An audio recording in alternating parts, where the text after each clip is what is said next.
All right, thank you, Maurice and Christine. We continue our Campaign 2014 coverage with live reports from across the tri-state area. CBS News just declared Governor Cuomo as the projected winner as governor of New York over Republican Rob Astorino. Let's get right to political reporter Marcia Kramer live at Cuomo headquarters in Times Square. Marcia. Well, Alice, excitement is building here at Cuomo headquarters, and everything is ready.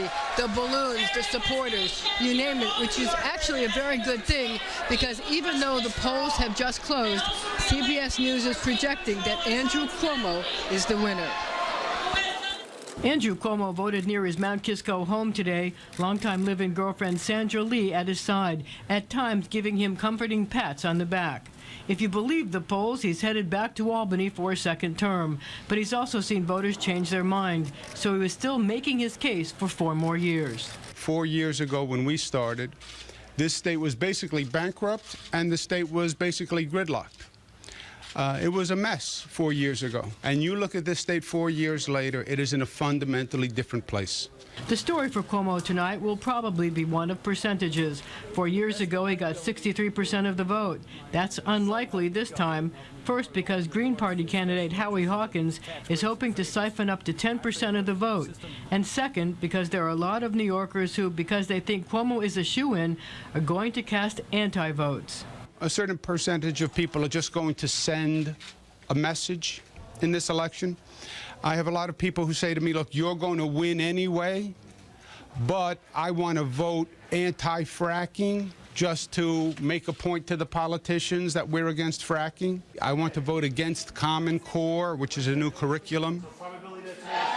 Now, security is so tight here at Cuomo headquarters that supporters are being asked to leave their coats and their bags outside. But the good news is that they may not have long to wait to hear Governor Cuomo. I'm hearing he could come out with a victory speech just about 10 o'clock, an hour from now.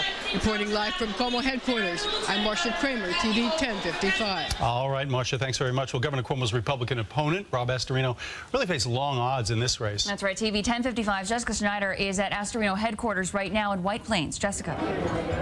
Alice and Dick, of course, Rob Astorino was hopeful for a big upset tonight, looking like that will not happen.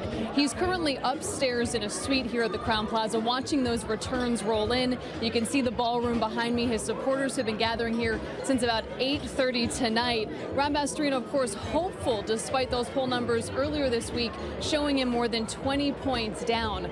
Rob Astorino this morning, though, going out and getting out to vote with his wife Sheila. They cast their ballots in Hawthorne right here in Westchester County.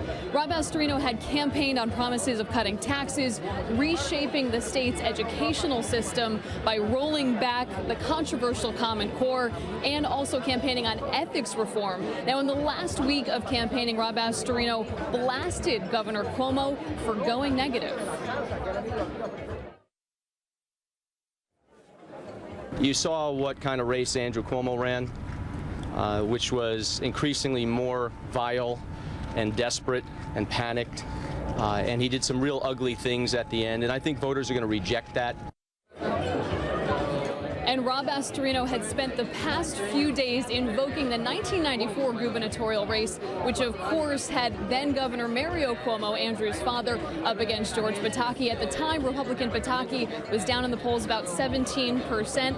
Rob Astorino was hoping that a similar fate would be upon him and he could upset the current Governor Cuomo. But looking tonight like that will not happen. Of course, you can see the crowd behind me. They are waiting for Rob Astorino. He's upstairs right now watching those returns roll in. We are live in White Plains. Jessica Schneider, TV 1055.